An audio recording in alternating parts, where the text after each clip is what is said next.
Dia ngomong Dr. Richard itu pintar tapi tak beradab. Dia modalnya sekolah kagak, cuma mantra-mantra doang.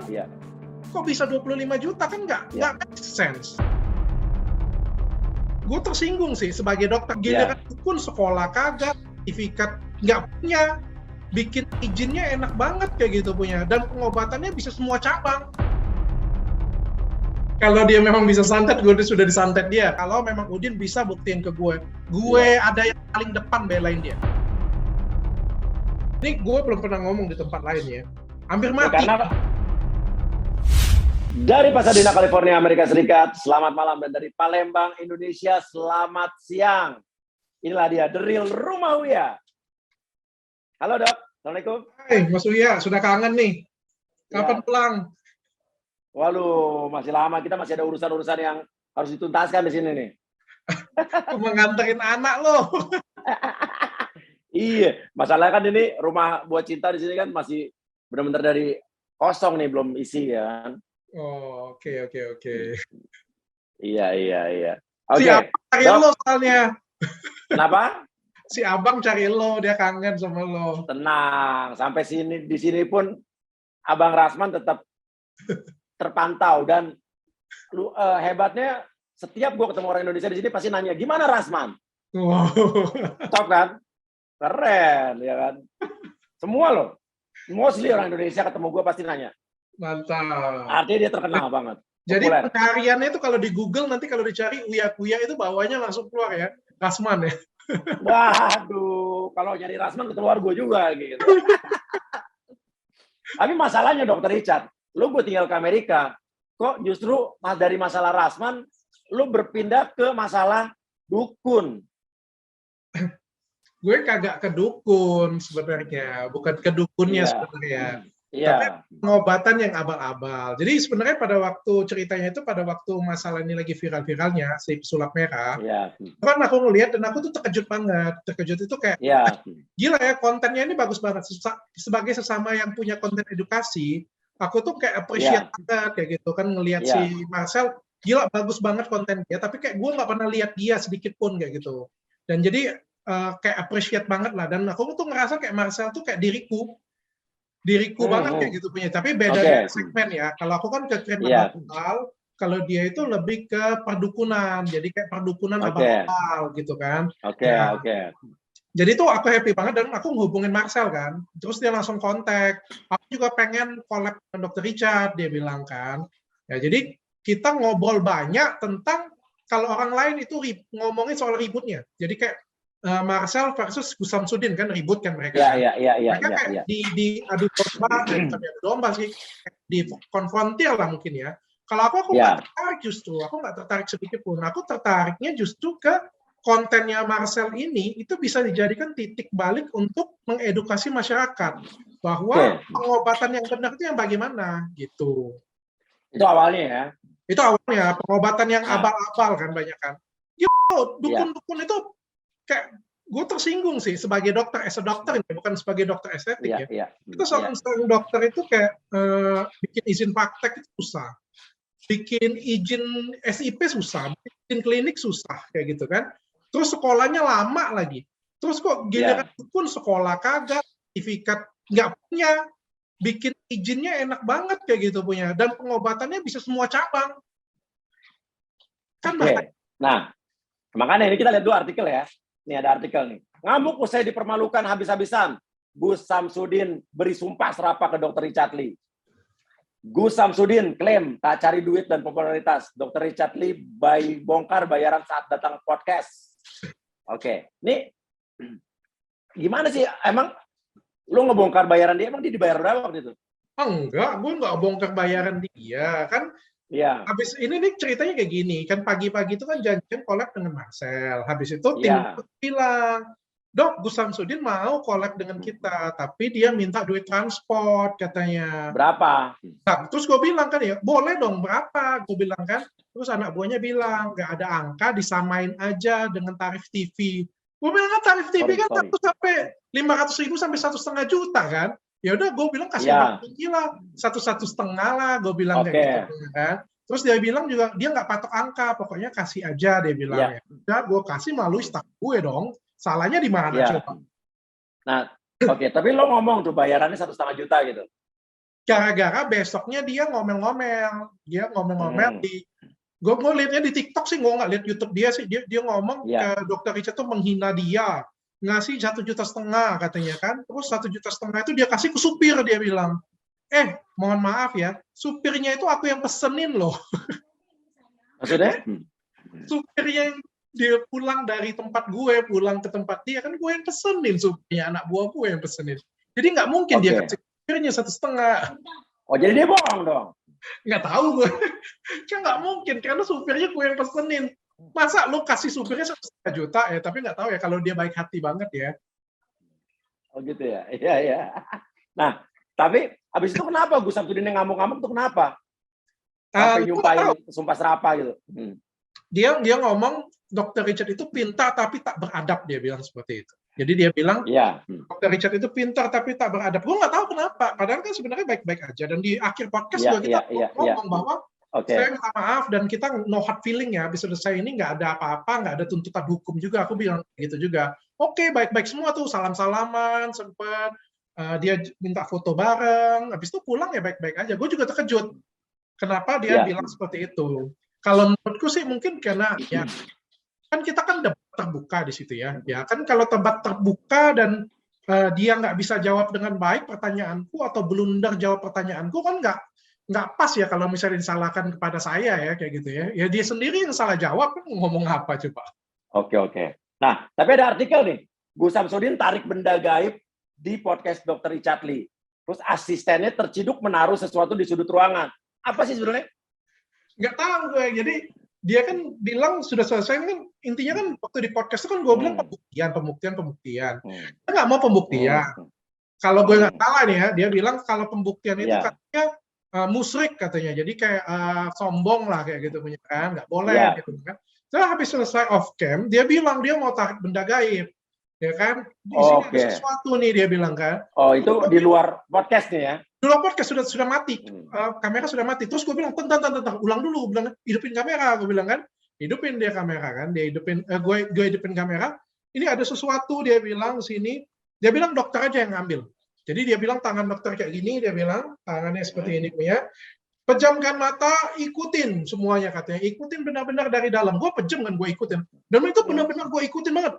Dalam hati gue bilang ya, kalau misalnya memang ini ada sesuatu, tunjukkan saya. Memang gue bilang kayak gitu kan. Kalau emang ternyata ini lo angkat topi lah ya gitu ya. Iya, terus gue mau ikutin. Maksudnya kalau misalnya tangan gue gerak kemana, ya udah gue ikutin kayak gitu kan. Terus dia bilang, ada sesuatu? Ya kagak, memang kagak ada. Oke, terus kasihan lah, lo bilang lah ada gitu loh. Memang nggak ada, gue nggak bisa bohong. Iya. Terus ya udah gue aja, dia bilang. Dia angkat tangannya, dia suruh karyawannya semuanya geser ke tempatnya dia. Nah, waktu geser ke tempatnya dia, kan nggak sengaja kan kamera itu putar kan. Nah, pada waktu kelihat gestur anak buahnya sedang menaruh sesuatu. Gestur ya, kayaknya gesturnya sedang menaruh sesuatu. Oke, terus dia jalan-jalannya tepuknya ya ketemu sesuatu kayak gitu kan. Ya, gue sih karena ketemu Marcel dulu ya. Marcel kan bilang bahwa kalau ketemu kayak gitu punya itu kan namanya, kalau saya kasih tahu dengan masyarakat juga ya, itu namanya fear management.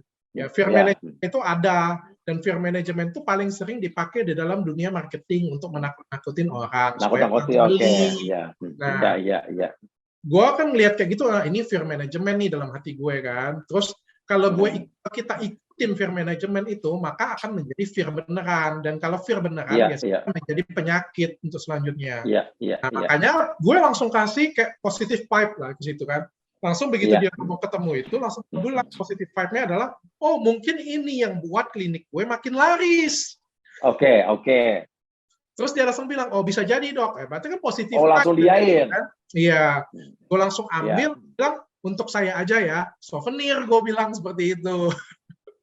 Oke. Ternyata itu, tapi lo ngelihat tuh waktu dia ada gestur, lo ngelihat? Ada di kamera rekamannya? Gue nggak lihat. Di kamera lo? Di kamera gue lihat, itu makanya di kamera ngelihat. Oke, boleh kita minta nggak rekaman ini? Ada di TikTok itu sudah sampai 16 juta. Oke, kita lihat tayangannya ya, waktu yang menurut lo ada gestur menaruh sesuatu ya. Iya. Seperti ada gerakan, diikuti gerakannya, jangan dilawan. Harus benar-benar diikuti, jangan dilawan. Nanti pun juga baik untuk Anda yang ini. Ada gerakan di tangan? Enggak ada. Enggak yakin. Sudah saya aja wis. Sudah cukup. Ya aja. Semuanya bisa minggir dari sana. Semuanya. Kemudian yang megang kamera ikut saya. Karena ini jalurnya dari yang sebelah sana.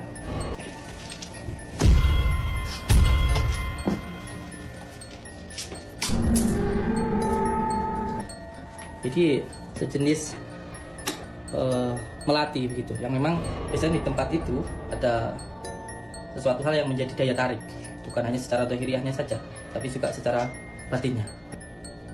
Nah, nanti ini yang bisa bikin tempat ini jadi lebih ramai. Saya simpan aja kan itu. Oh itu ya, itu asistennya berarti ya? Iya. Oke. Terus intinya sekarang gini, Gus Samsudin kan kesel banget sama lo nih, Dok, gitu kan?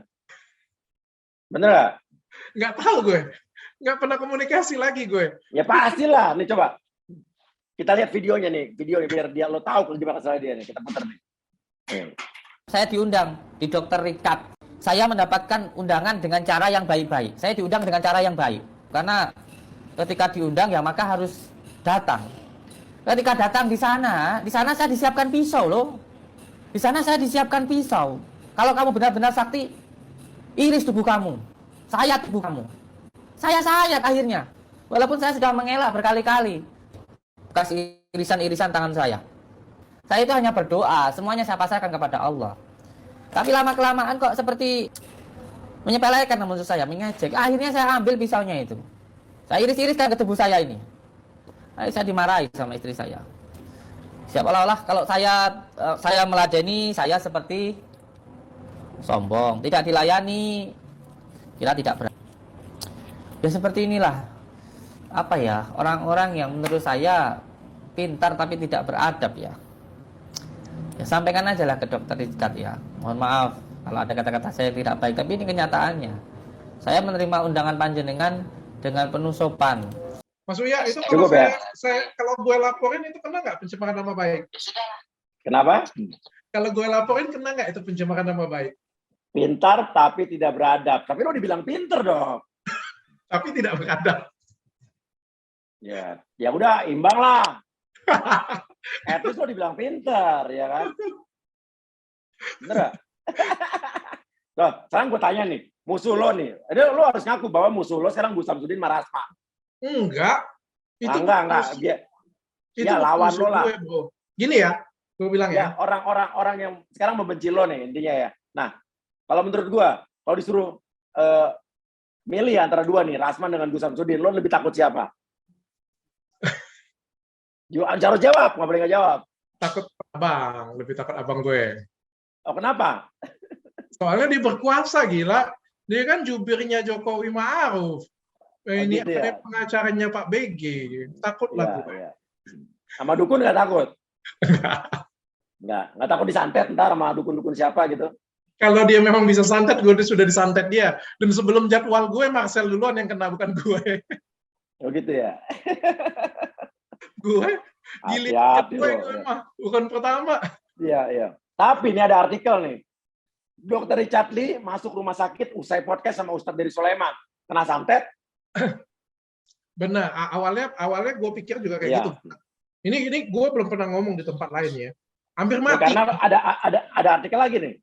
Ambruk usai podcast edukasi soal perdukunan. Dr. Richard Lee bilang, saya pikir kemarin adalah hari terakhir saya. Lo bilang begitu. Iya, beneran.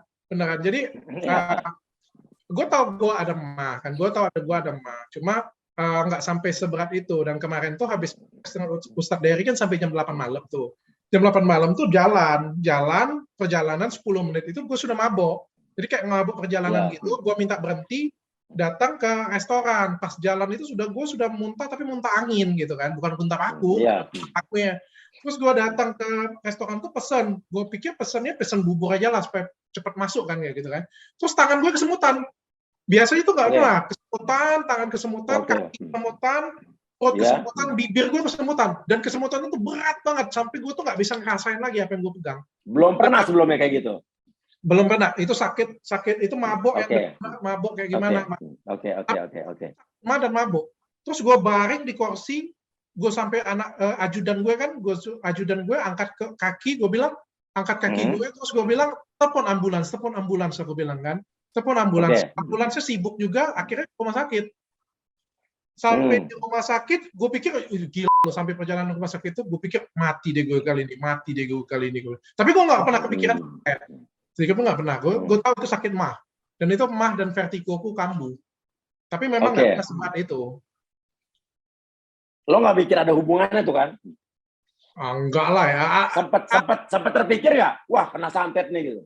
Ada lah 10% lah ya, tapi gue tahu bahwa gue nggak makan, belum makan. Enggak, tapi lo sempat kepikiran bahwa, wah, gue kena santet nih gitu. Enggak, ada lah kelewat sedikit ada opsi itu lah, tapi 10% lah cuma ya. Gue kena santet nih gitu. Gue juga masih sadar sampai di rumah sakit. Gue itu dokternya loh. Jadi gue kesemutan semuanya, dokter itu tanya kan, dokter Richard, ya kan, kayak gimana nih? Aku bilang aku takut jantung, EKG aku dulu aku bilang kan. EKG aku bilang cek gula darah aku. Habis itu infus. Pemerintah itu malah masih. Masih bagus banget. Jadi aman ya. Itu sampai masuk UGD tuh. UGD sampai jam 11 malam gue di UGD. Pulang itu gue pikir aduh besok banyak kan. Gue bilang besok lagi gue penuh lagi gue bilang kan. Mana mantan karyawannya Samsudin mau datang lagi, gue bilang kan. Tapi syukurnya sehat. Pulangnya pas bangun tidur gue sudah sehatan. Ya udahlah, podcast seperti biasa. Jadi nggak kena santet ya? Nggak ada paku. Ya. Nah, tapi ada lagi nih, ya. Geram, trik licik dikuak mantan kameramen Gus Samsudin ancam lapor polisi. Richard Lee ketawa, katanya sakti. Emang apa sih gimana Jadi mantan kameramennya bilang apa emang? Oh, mantan kameramennya itu ya dia bongkar bahwa dia kan yang awal-awal buat subscribernya itu dia. Ya yang awal-awal pokoknya bikin viral itu ya bersama dia lah sebagai kameramen. Dan dia menemukan dugaan-dugaan yang curiga-curigaan. Contohnya pas di baju dia ada bolongan untuk ada krisnya di sini ternyata. Terus krisnya pernah tinggal pada waktu mau di laundry. Terus juga ke laundry. Iya, terus juga yang dia bilang ketemu minyak yang kalau dioles keluar asap gitu. Ya. Di Mangga 2 Square ada tuh jual. Ada ya? Ada. Gue paling 15.000. Gue mau coba. Nanti gue kasih tahu tokonya. Boleh dong, siapa tahu gue mau pakai di klinik gue kayak gitu kan, jadi biar lebih keren aja. Tapi jangan dipakai buat begitu, itu kan trik ya, buat hiburan doang ya. Boleh dong minta menambah nilai jual klinik gue. Ntar gue kasih ya. Oke, jadi lo sebelum muka diapain, lo kasih asap dulu ya. Iya, biar nambah nilai gitu punya. Iya. Oke. Kemarin juga katanya sempat Gus Samsudin menunjukkan hasil ronsen ke lo. Dia sempat ke gue juga tuh nunjukin tuh. Itu gimana menurut lo, Dok? Kalau menurutku semuanya masih bisa dijelaskan secara ilmiah ya. Nah, gimana? Itu kan ada ronsen emang ada pakunya coba. Satu, kita nggak tahu itu paku atau bukan. Dari ronsen itu ada benda metal, tapi kita nggak tahu itu paku atau bukan. Necis pun juga bisa. Atau sesuatu benda yang necis yang untuk jeprekan kayak gitu punya itu juga jarum pun juga bisa.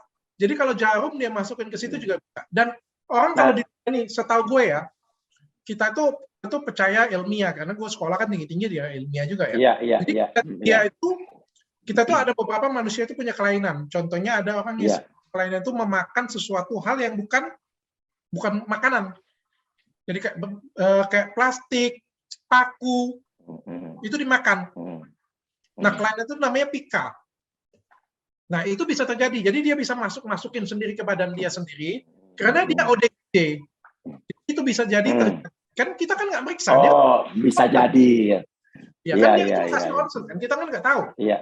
Iya. Siapa ronsen siapa gitu ya. Ya, kalau kita pengen jelas ya, kita harus datangin pasiennya, harus dicek seperti itu. Dicek, oke, bisa benar-benar masuk akal, logik. Nah, tapi kan, yang jelas nggak akan ada lah ya orang berdoa kayak gini, terus tiba-tiba pakunya nyampe ke sana ya nggak akan ada sih, gue nggak percaya sih. Tapi dok nih ya, ini gue juga nggak percaya sama begituan ya dok ya. Tapi jujur nih, di depan mata kepala gue sendiri, gue pernah ngelihat istrinya teman gue muntah keluar paku-paku. Bukan di dukun ya, bukan di dukun, di rumah, demi Allah. Itu temen lo di endorse nggak? Enggak. Ini nggak ada perdukunan, nggak ada konten. Gue lagi rekaman di rumahnya, lagunya Cinta dulu, judulnya apa Cin dulu Cin? Lagu film pendek kamu dulu di rumahnya Om Ical. Ya, Kau Selalu di Hati. Itu malam-malam tuh. Muntah paku. Saksinya gue, istri gue, anak gue, muntah paku. Muntah, tapi nggak ada dukun. Paku banyak banget. Di depan mata kepala gue. Itu gue pernah lihat. Dan gue emang nggak percaya begitu, tapi gue lihat. Bingung nggak lo? Gue bingung. Gue tetap nggak percaya sih. Tapi pasti ada alasan. Entah alasan memang dia makan paku sebelumnya juga bisa. Mungkin dia ada kelainan jiwa, makan paku kan sebelumnya juga bisa. Orang normal. Kan nggak ada yang tahu, dia kan di belakang lu. Gimana kan kita nggak ada yang tahu. Tapi yang jelas kita percaya kayak gini Mas Uya. Yang namanya barang itu kalau misalnya ada di dalam, bisa keluar pasti ada di dalam. Kalau dia ada di dalam, pasti ada penyebabnya bagaimana sampai ke sana. Kalau misalnya ada bisa kirim nih dari kutub utara bisa kirim ke kutub selatan, waduh, kalau ada yang bisa kirim kayak gitu punya enak banget ini. Gue internet laku, lu dari Amerika ke sini aja tuh bisa dikirim dia tuh bisa, dipaketin dia tuh bisa. Iya. Ya, tetap ada cerita lah bagaimana paku itu bisa masuk ke dalam perutnya dia kan, bagaimana entah dia telan, entah trik, entah apa kan kita nggak ada yang tahu. Jadi intinya dokter sama apapun black magic, ilmu hitam, voodoo, santet, nggak percaya ya? I don't believe it. Aku nggak percaya. Oke, termasuk voodoo dan lain sebagainya. Nggak percaya. Oke. Aku kalau misalnya dia ngomong kayak gitu kayak kemarin ya, satu pun sampai detik ini nggak ada dukun bisa membuktikan memang kesaktian dia loh. Semuanya nggak. Gue juga kalau gue pribadi lo tanya gue nggak percaya. Cuman emang gue pernah ngeliat gitu. Dan gue sekarang nggak tahu logika berpikir gue gimana, gue nggak ngerti. Masalahnya yang datang ke podcast gue itu sampai nggak ada satupun yang bisa buktiin kesaktian mereka. Iya. Padahal kan kayak pintu sebesar-besarnya. Lu tunjukin aja lu sakti. Benar. Ya kan? Tapi kan nggak banyak banget lah alasannya. Pokoknya ngeles kanan kiri nggak ada yang berani tunjukin kesaktiannya. Jadi gue jadi nggak percaya dong. Ya kan? Gue dari awal nggak percaya dan sampai akhirnya tetap nggak percaya. Terus dia bilang apa? Dukun itu apa sih definisinya? Dukun itu adalah manusia yang punya kemampuan lebih. Gue kesian loh sebenarnya dengan Avenger. Avenger tuh keren-keren di luar negeri. Sampai di Indonesia jadi tarafnya jadi dukun.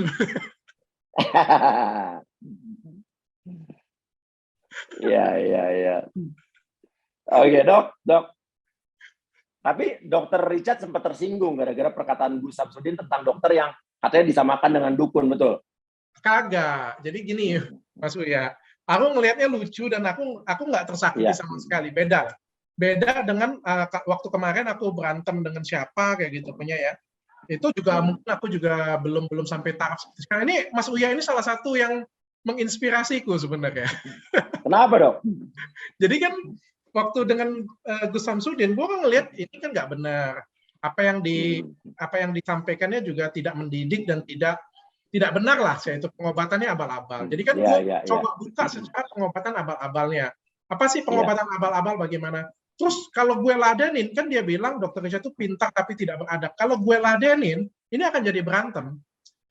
Terus dia juga bilang dia nyindir gue soal bayaran, dia soal nyindir gue lagi soal apa ya namanya, mau laporin gue. Kalau gue ladenin, ini pasti akan jadi berantem. Dan nggak level lah ya, kayak dokter kelas gue berantem dengan dukun kayak gitu punya. Nah, gue nggak ngerasa selevel seperti itu. Makanya gue pakai cara lo aja. Gue edukasi aja. Plus dapat gue tambah. Betul. Gue datang Ya kan? Kalau kita mau ngomong siapa yang salah, maka kita harus belajar siapa yang benar. Jadi kan kita kalau kita ngomong, ini si siapa namanya Udin ini salah nih. Nah, kalau kita ngomong dia salah, maka kita harus tahu yang benar yang mana. Oke, betul. Datang Ustadz, yang mana Tat yang benar Ustadz? Gue datangin Ustadz Ruqyah. Yang mana nih Ruqyah yang benar nih? Ajarin gue dong Ruqyah yang benar itu sebatas apa? Pengalaman dia Ruqyah itu kayak gimana? Keluar paku apa kagak? Gue datengin karyawannya, beneran sakti kagak dia? Iya. Gue datengin asosiasi dukun yang lain sakti beneran nggak? Gue kan bicara lo. Iya. Sudah buka, kasih edukasi masyarakat, ya bonusnya gue dapat duit juga. Nggak ada yang salah kan? Semuanya dapat pintar. Nggak ada masalah. Paling ada netizen yang alay aja yang bilang, pansos paling gitu kan. Ya, gue juga begitu, digituin ya kan. Ya kan? Dia yang pansosin gue. Ember. Nah, tapi kemarin juga sempat heboh nih, ada artikel nih. Heboh Gus Samsudin sebut kanker payudara karena sering marah ke suami. Gus Samsudin ungkap penyakit kanker gara-gara sering marah-marah ke suami. Itu disampaikan di lo ya? Iya, keren loh. Hebat loh. Hebat banget. Gue kagum sama dia loh. Dia bisa, kan itu kan bahas tentang jin ya. Dia kan bisa narik jin. Iya. Pindahin ke orang. Gue kasih lihat video dia. Itu video dia sendiri. Gue tanya kan, itu sakitnya apa ya? Kan gue kan bahas soal pengobatannya dong. Jadi kan gue tanya, dia bilang sakitnya dada. Sakitnya apa? Oh, kanker payudara katanya. Oke. Apa yang nyebabin kanker payudaranya? Gue bilang. Terus dia bilang kan yang nyebabin kanker payudaranya karena dia marah-marah. Karena dia sebut dulu ya syariat Islam apa-apa kayak gitu punya. Dia bilang, karena ini marah-marah dengan suami, dia bilang. Gue langsung terkejut kan. Gue sebagai dokter, gue terkejut lah. Gue bilang, tahu dari mana marah-marah dengan suami bisa menyebabkan kanker? Iya. Lagi marah-marah dengan suami menyebabkan kanker. Iya.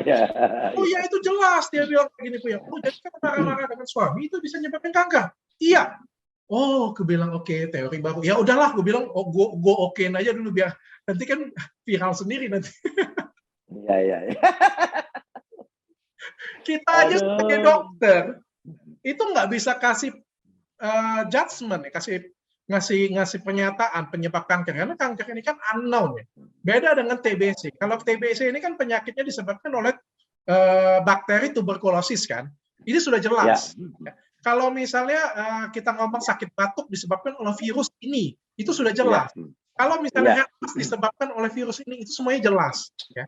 Semuanya jelas dalam dunia medis. Tapi kalau kita ngomong disebabkan apa, itu unknown, tidak diketahui.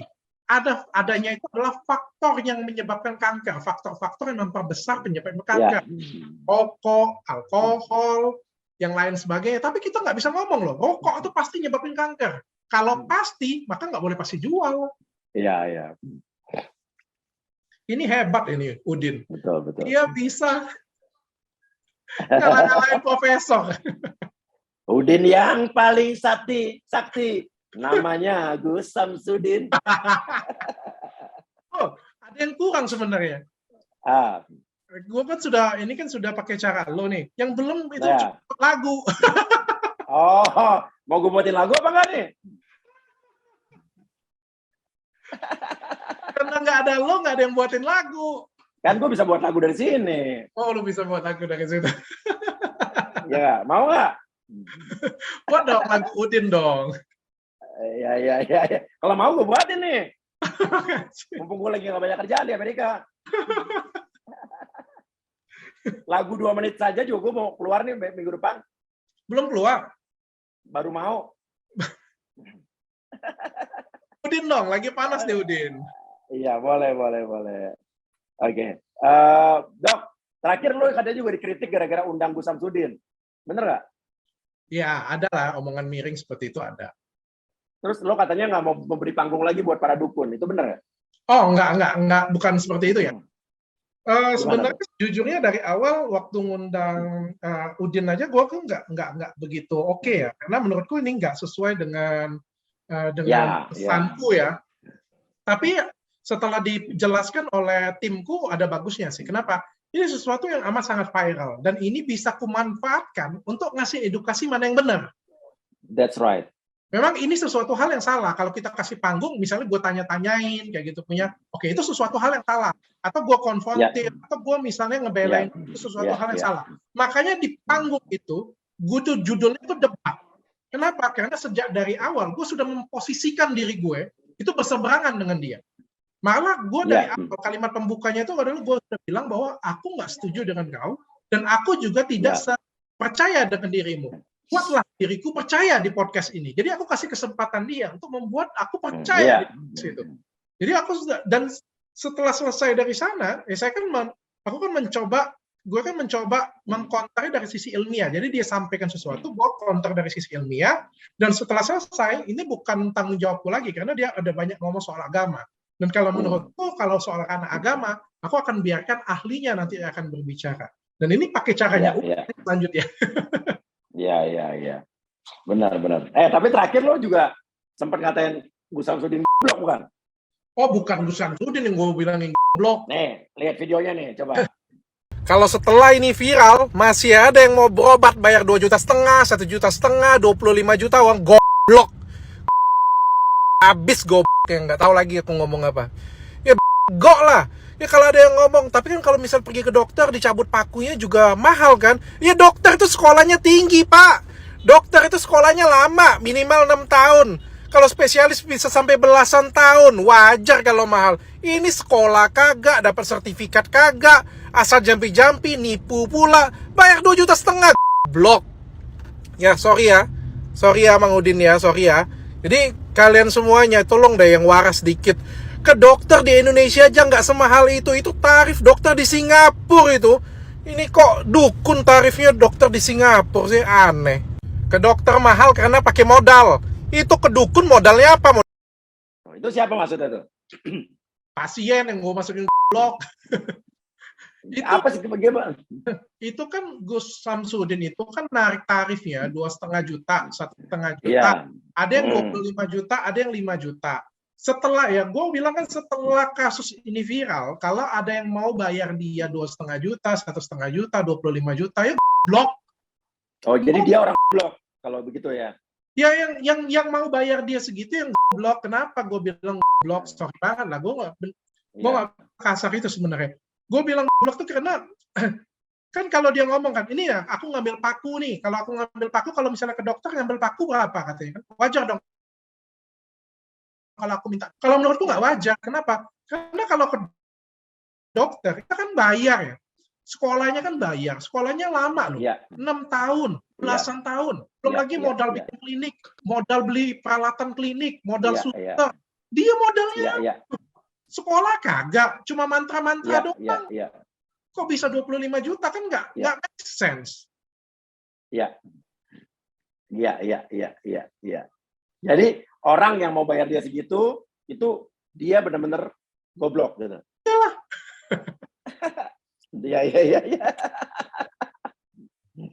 Aduh.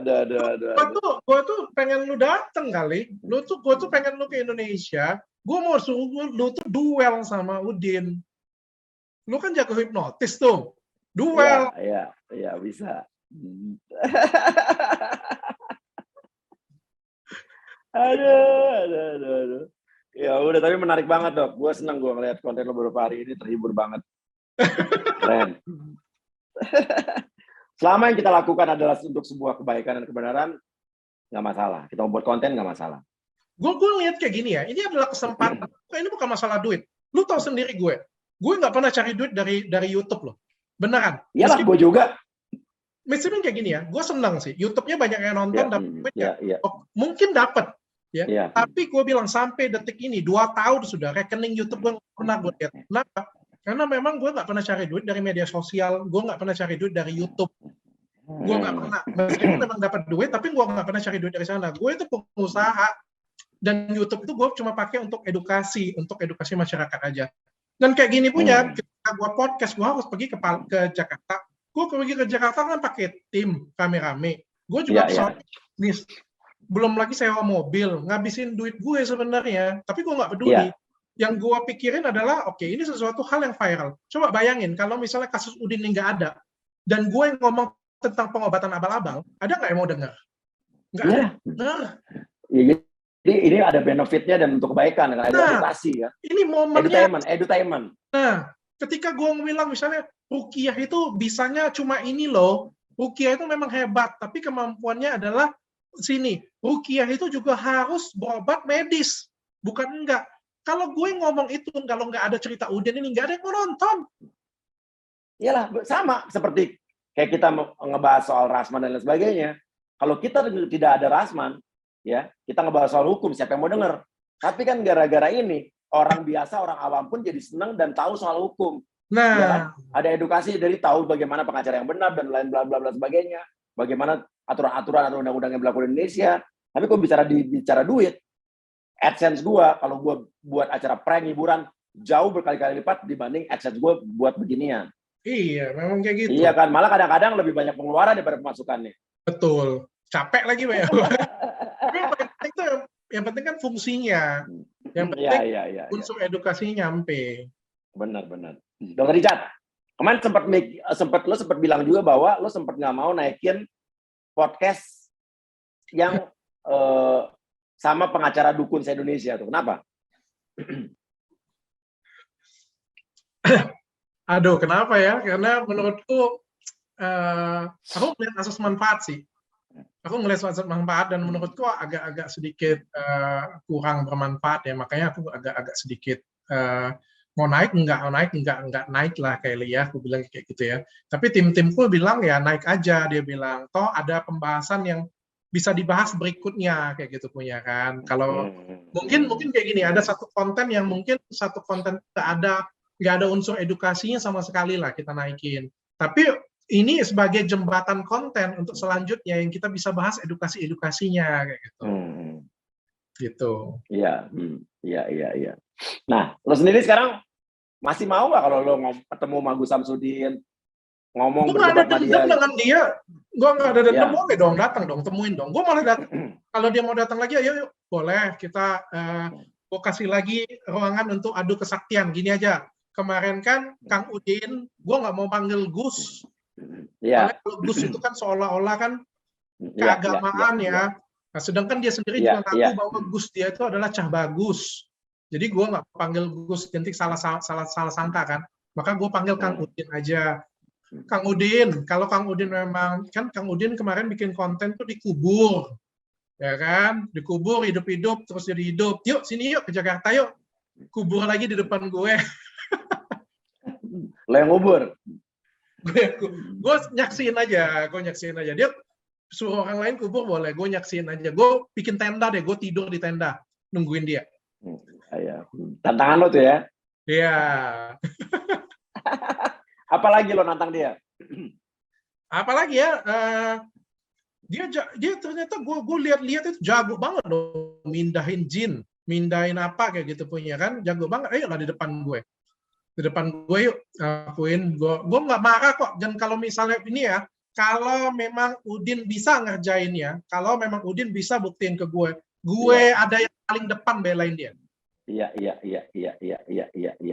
Tulis nanti di portfolio dia, Dr. Richard Lee, jubir dia. Jadi lo yakin lah apa yang lo katakan sekarang ya? Iya, gue belain dia. Kalau misalnya dia bilang memang, waduh dia sakti dan gue ngelihatnya itu, gue yang akan promosiin pasien-pasien datang ke tempat dia. Oke, dengan senang hati. Kalau perlu, lo akan endorse dia dengan produk kecantikan lo. Boleh, nggak jadi masalah. Pokoknya gue endorse. Dan gue juga kan apa ya namanya dokter, cukup dikenal masyarakat juga kan. Pasti kan endorsan gue pengaruh tuh ke dia tuh. Iya. By the way, gue pakai sabun muka sama serum lo. Mantep. Gue bawa ke Amerika. Sama itu lo apa? Yang apa tuh? Yang skin premium. Yang enggak, bukan. Yang warna gold tuh kecil buat sunscreen apa namanya? Pakai sunscreen-nya. Oke. Iya. Mantap. Oke, kalau begitu, Dr. Richard, teruslah podcast terus. Kenapa? Podcast terus juga masih. Ya dari sini ya oke aja, lagi podcast kita tinggal zoom aja gitu kan. Nanti kalau ada lawyer yang aneh di sini ya Kita podcastin juga di Amerika lah. Cuman bingung ngomongnya bahasanya ya. Atau mungkin siapa tahu ada dukun di sini kan di Amerika kan? Boleh adu sakti ya? Boleh tuh. Ya. Adu sakti tuh. Nanti gue rekomen. Jadi lu di sana sebagai juri di sana, gue juri di sini. Gue cari dukun sakti di sana, lu cari dukun sakti di Amerika. Misalnya kita bisa duel. Adu ya lewat internet ya. Ini kan korbannya belum berbicara. Dari sekian banyak ini korban belum bicara loh. Iya. Nah, jadi kita akan berbicara tentang korbannya juga. Nanti gua mau ngajakin dukun lain yang pengen pembuktian, yang menganggap mereka ini adalah merusak nama baik perdukunan Indonesia. Kan ada bisa jadi kan dukunnya memang sakti kan. Iya. Dan merasa bahwa orang-orang ini mencemarkan nama baik perdukunan Indonesia. Iya. Nah, boleh datang ke tempat gue kasih panggung untuk menunjukkan kesaktiannya. Kesaktiannya. Lo tantang ya ini ya? Bukan tantang lah, mengajak lah. Lo mengajak dan beri kesempatan gitu ya? Iya. Dan kalau gue yang ngajak itu keren loh. Iya. Kemarin gue bilang kalau ngajak, gue kasih iPhone loh kalau bisa ditusuk. Gak main-main loh. Jadi gue kalau misalnya bisa gue kasih hadiah. Gitu. Tapi waktu Gus Samsudin ngiris-ngiris pisau di depan lo tuh gimana? Itu kan nggak satu pisaunya nggak ada. Yang kedua pisaunya juga dia pakai teknik membalikan pisau. Yang ketiga, dan yang keempat tangannya itu beret-beret. Tangannya itu merah-merah bergaris-garis. Oke. Gitu. Dan itu kan jadi bukan pakai sisi pisau yang tajam ya? Betul. Gue sudah siapin tuh pisau bedah. Iya, terus dianya telat nggak ini pada waktu Udin belum gue siapin. Cuma di asosiasi dukun kemarin gue sudah siapin tuh pisau bedah. Iya. Kalau bisa nggak kebedah hebat banget tuh, karena itu pisau memang dikhususkan untuk bedah. Oh, udah pasti tajam ya? Udah pasti tajam. Tulang bedah dia. Ya udah kalau gitu Gus Samsudin kalau lihat tayangan ini, ambil kesempatan tantangan Dr. Richard ini, buktikan kesaktiannya, benar nggak dong? Kalau dia sakti lo harus bener sakti, lo harus acung jempol dong. Oh ya fair dong, gue nggak bener. Jadi gue fair. Gue biayain berangkatnya, gue biayain sampai Jakarta, pembuktian, kalau berhasil gue kasih hadiah. iPhone. Beda loh. Kalau dengan Marcel kan cuma pembuktian kayak gitu kan. Kalau di gue ini buat gue percaya. Kalau gue bisa buat gue percaya, gue kasih hadiah. iPhone. Ya. Oke. Gus. Berarti kalau misalnya lo bisa membuktikan ke lo akan mengakui bahwa lo yang goblok. Enggak kayak gitu. Bahwa kan gue baru tahu. Dan gue harus kasih tahu ke orang bahwa ada orang sakti aja. Iya, kan lo bilang tadi orang yang bayar dia segitu mahal kan orang goblok lo bilang. Tapi kalau ternyata dia sakti.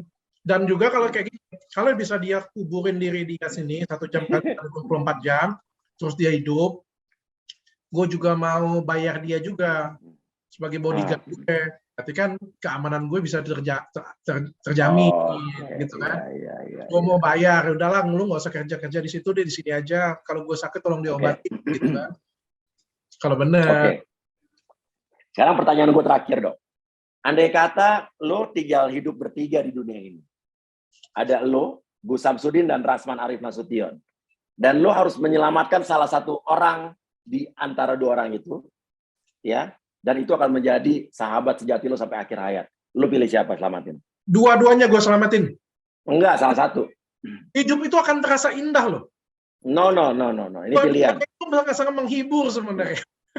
Pilihannya cuma satu. Siapa yang lo bakal lo selamatin? Dan akan mendampingi lo terus sampai nanti. Udin. Oh, kenapa? Lebih lucu. Oh, lebih lucu ya? Jadi Rasman nggak lucu? Bukan nggak lucu. Ya kan agak galak. Kalau kadang-kadang kalau agak galak itu gue kadang-kadang agak takut gitu. Terus dia pinjam tangan gue. Iya. Aduh. Ya Ya udah. Siap dok kalau gitu. Terima kasih dok atas obrolannya menarik banget hari ini. Thank you. Thank you. Makasih. Ya hati-hati ronsen, sering-sering ronsen. Ya. Tapi beneran, gara-gara kejadian ini setiap kali gue muntah, gue liatin muntahnya. Ya, at least lo nggak muntah paku, mungkin muntah ketombe lah ya. Ya udah, dok. Thank you dok. Ayo. Siap. Sampai ketemu dok. Sampai ketemu. Thank you. Assalamualaikum. Waalaikumsalam. Lo banyak gaya, lo emang banyak gaya. Cuma bisa konferensi pers, mending lo ke laut aja. Gue nggak rugi, lo katain bukan artis. Duit lo juga pas-pasan, tapi so pengen jadi Hotman Paris.